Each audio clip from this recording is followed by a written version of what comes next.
আসসালামু আলাইকুম। কৃষি এগ্রো নার্সারির পক্ষ থেকে স্বাগতম।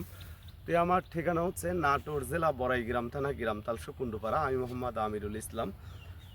তো এগুলো হচ্ছে বাড়িটু লম্বা জাতের পটল। দেখেন কি পরিমাণ লম্বা হয়, দেখেন পটলগুলি কি পরিমাণ লম্বা হয় অন্যান্য জাতের সাথে। বাড়িটু লম্বা জাতের যে পটল দেখেন কি পরিমাণ ধরে আছে, সেটা চোখে না দেখলে আসলেও বিশ্বাস করার মতো না। আর এই জাতটা অন্যান্য জাতের সাথে এই বাড়িটু জাতের পটল সর্বোচ্চ গুণে মানে সর্বোচ্চ সেরা।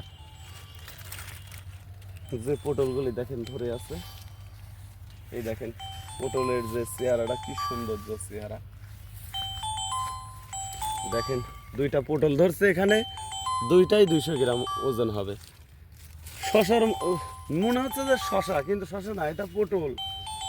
আর ইয়া এত পরিমাণ ধরে 1 বিঘা জমিতে দেখা যায় প্রতি সপ্তাহে 15 মন 20 মন করে পটল উৎপাদন করতে পারবেন।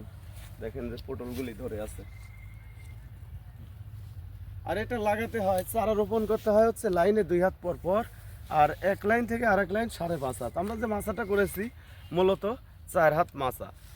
4 হাত মাছা করলে এই যে মধ্যে যে 1.5 হাত চলাচলের জায়গা,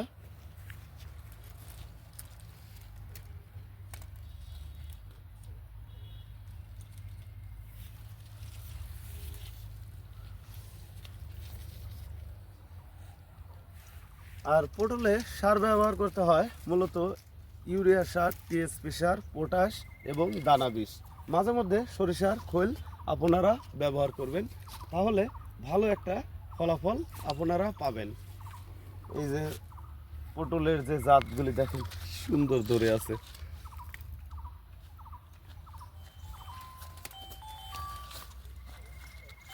দেখেন গোটা জমি একই পরিমাণ জাত ধরে আছে, চোখে না দেখলে আসলেও বিশ্বাস করার মতো না। দেখেন কি সুন্দর ধরে আছে।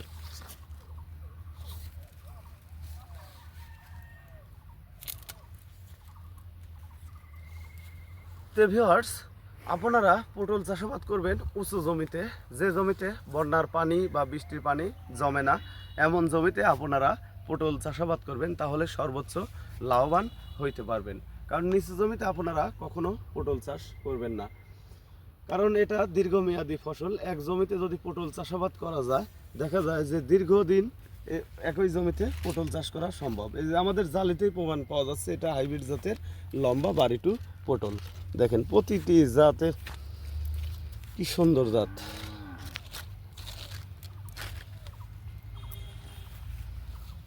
ভিউয়ার্স, এই জাতের চারা সংরক্ষণ করতে চাইলে আপনারা চাষাবাদ করলে আমাদের স্ক্রিনে দেওয়া নাম্বারে যোগাযোগ করবেন।